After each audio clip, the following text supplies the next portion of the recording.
Simula pa ay naroon na ang salita. Kasama ng Diyos ang salita. At ang salita ay Diyos. Kasama na siya ng Diyos sa masimula pa. Sa pamamagitan niya nilikha ang lahat ng bagay. At walang anumang nalika na hindi sa pamamagitan niya. Mula sa kanya ang buhay. At ang buhay ay siyang ilaw ng isang katauhan, nagliliwanag sa kaliliman ng ilaw, at hindi ito kailanman nagabi ng kadiliman. Sinugo ng Diyos ang isang tao na nagmamalawan ang palibot siya upang mapatuloy tungkol sa ilaw, at nanalig sa ilaw ang lahat-lahat sa patuloy niya. Hindi siya ang ilaw, kundi naparin siya upang magpatuloy tungkol sa ilaw.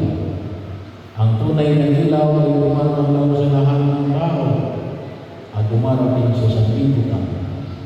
Nasa sanlibutan ng salita, nilikha ang sanlibutan sa pamamagitan niya.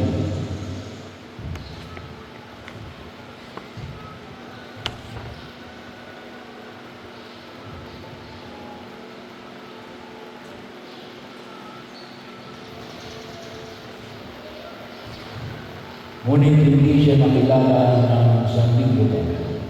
Napalito siya sa kanyang bayan, ngunit hindi siya tinanggap ng kanyang mga kababayan.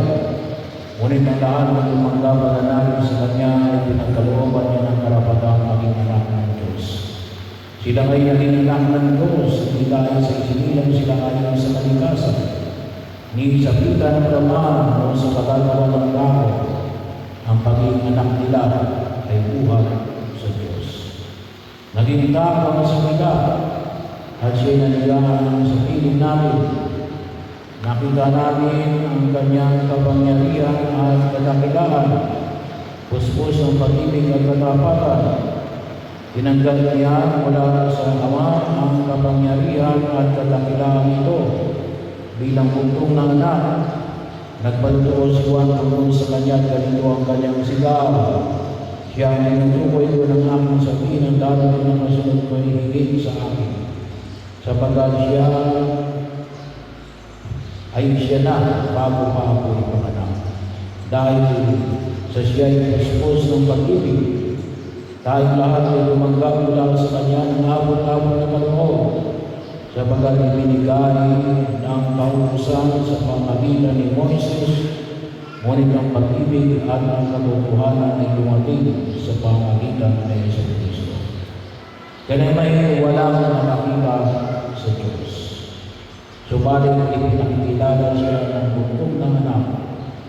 Siya ay Diyos na lubos na minamahal ng anak. Ang mabuting balita ng Panginoon. Pinupuri ka namin, Panginoon Jesucristo.